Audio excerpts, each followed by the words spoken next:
tudo bom? Aqui é Thay, eu sou da Célula Fiat e a frase que inicia esse vídeo faz parte desse livro aqui.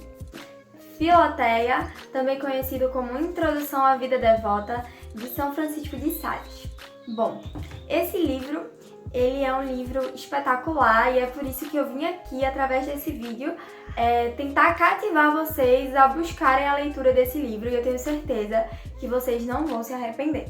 Mas vamos continuar falando um pouquinho sobre esse livro. Esse livro ele foi escrito por São Francisco de Sales. Quem é São Francisco de Sales? Somente um doutor da igreja. E esse doutor da igreja, ele traz através desse livro dicas práticas de como alcançar a santidade vivendo no mundo.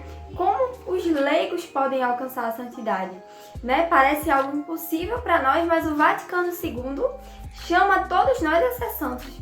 O livro Filoteia, ele é dividido em 5 partes, e a primeira parte vai abordar acerca da vida devota, o que é essa vida devota. Então ele vai explicar pra gente o que é ser verdadeiramente imitador de Cristo. Então ele vai começar na primeira parte falando a descrição da verdadeira devoção e vai trazer para isso 10 meditações que vão fazer a gente sair do automático e repensar a forma como nós estamos vivendo a nossa vida. Será que a nossa vida está conforme o propósito que o Senhor tem para nós? Então essas 10 meditações vai fazer a gente refletir sobre o que é que nós estamos fazendo da nossa vida, uma vida que não é nossa, que pertence a Deus. Será que estamos empregando ela da forma correta? Então, ele traz meditações. E o que é uma meditação, né? A meditação é uma parte da oração que geralmente a gente esquece, que faz parte da oração. E é a parte em que Deus fala pra gente o que é que a gente precisa mudar. E aí, por exemplo, a primeira meditação traz como tema a criação. E aí, assim vai. As meditações, elas falam sobre a criação, do fim para o qual nós fomos criados, a eleição que a alma faz pela vida devota, fala sobre o paraíso, o inferno, pecados. Então realmente é um momento em que a gente para refletir o que é que a gente está fazendo da nossa vida, né? Será que vale a pena viver dessa forma como a gente está vivendo? E aí no final dessas meditações a gente faz uma declaração autêntica para gravar na alma a resolução de servir a Deus e concluir os atos de penitência. Realmente é um livro muito forte que vai fazer mudança na nossa vida, pode ter certeza. Então, agora eu vou falar um pouquinho sobre a segunda parte do livro. A segunda parte do livro ela vai tocar em pontos cruciais, pontos em que muitas vezes quem está iniciando nessa caminhada católica, assim como eu, né, nessa caminhada de busca de Cristo, de busca da verdade, a gente tem dúvidas em muitos aspectos, porque a igreja é tão rica que a gente não sabe nem por onde começar. Então, a segunda parte do livro, ela vai esclarecer pra gente como a gente pode fazer uma boa oração, uma oração completa, que não só tem a parte vocal, a parte que a gente pede, mas que também tem a parte que a gente escuta o que o Senhor tem pra nós, que é a parte da meditação. Então, ele explica de forma bem prática como é que a gente pode fazer isso. Ele também explica como a gente pode comungar, como a gente pode ouvir a Santa Missa, fazer um exame de consciência, fazer uma boa confissão. Temas absolutamente importantes para a caminhada católica, básicos e que precisam ser esclarecidos. Então, através desse livro, a gente tem dicas práticas de como seguir cada um desses pontos.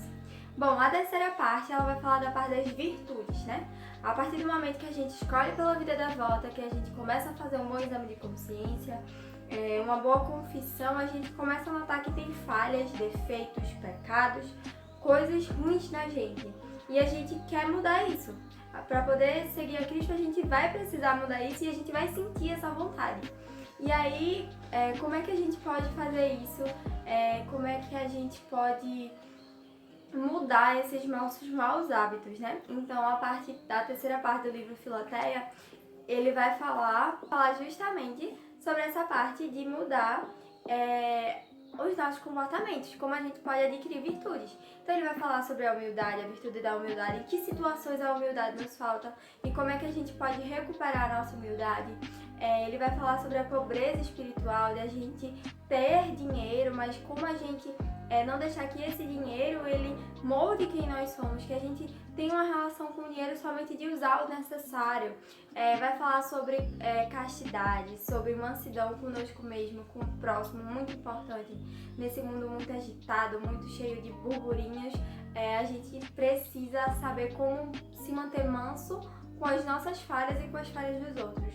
Então, assim, várias virtudes, a virtude da obediência, e ele vai explicar tudo direitinho na terceira parte do livro.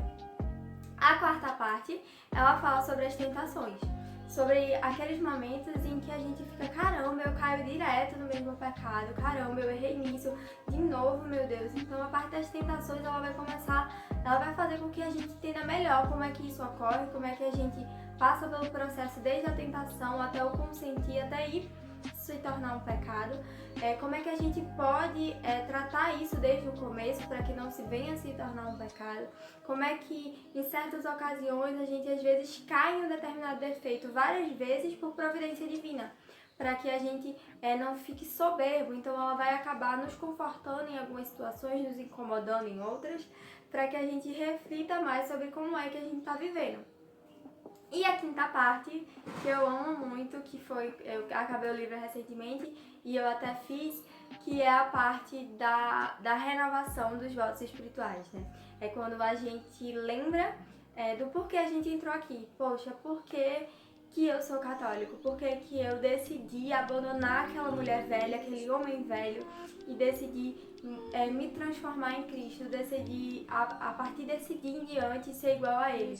Isso vai nos motivar através de várias reflexões, de várias meditações, vai nos motivar a prosseguirmos firmes nessa caminhada, né? Porque tem uma frase que eu escutei uma vez, não lembro exatamente de quem, que fala que a gente parar no meio da caminhada, né, ficar, como é que se pode se dizer, na zona de conforto é a mesma coisa que retroceder. Então a gente não pode parar, a gente tem que estar sempre buscando ser melhor a cada dia, né?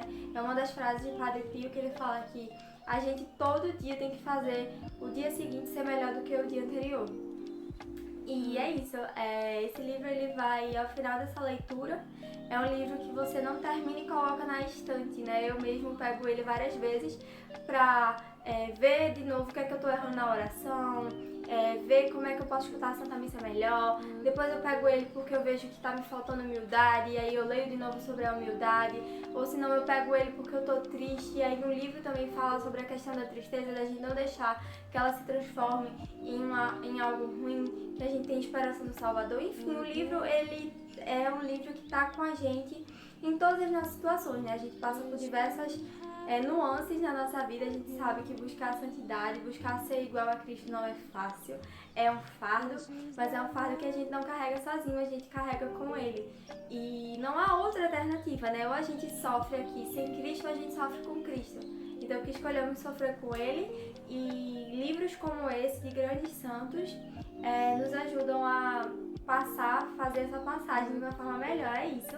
A edição que eu tenho aqui é a da minha biblioteca católica, mas esse livro ele tem em PDF, ele tem na Canção Nova, ele tem na Paulus, enfim, ele tem em vários lugares, em Filoteia ou Introdução à Vida Devota. Adquiram, compram, baixem em PDF, mas de verdade se aventurem nesse livro, porque vai valer muito a pena.